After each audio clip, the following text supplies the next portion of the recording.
mes références artistiques viennent pour la plupart de mes voyages, mes rencontres, mes lectures, mes dessins, le travail. La main sert essentiellement à résumer toutes ces rencontres, toutes ces inspirations. Et c'est là d'où vient l'inspiration. Le papier, c'est la naissance de cette inspiration-là. Donc j'ai eu la chance de vivre entre deux cultures, que ce soit la culture européenne et française en particulier, et la culture asiatique à Shanghai. J'ai eu la chance de vivre entre deux cultures très distinctes et très différentes. Voilà d'où vient mon inspiration.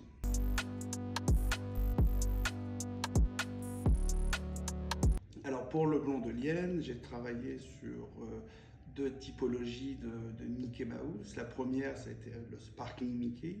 Et pour moi, c'était cette pétillance chez Mickey Mouse qui m'a toujours séduit quand j'étais petit et que j'aimais beaucoup, cette espèce de lumière qui brille en permanence. Et pour moi, c'était quelque chose d'évident de le faire briller encore plus et de travailler sur l'accumulation de points qui lui donnent en fait un charisme un peu différent et particulier.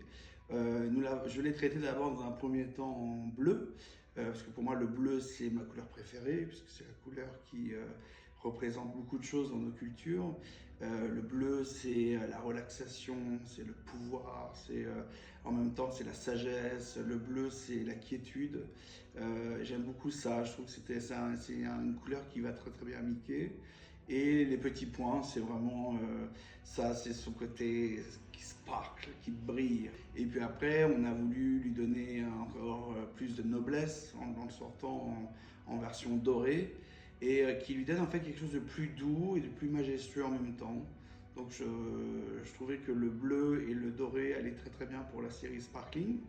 Et la deuxième série avec le blond de Lienne ont été les cosmiques. Et les cosmiques, alors ils ont un positionnement un peu particulier puisque c'est un paysage lunaire que j'ai dessiné et que j'ai voulu appliquer sur la silhouette, la silhouette officielle de Mickey Mouse pour lui donner un peu ce contraste entre le personnage et l'infini que peut représenter un paysage lunaire.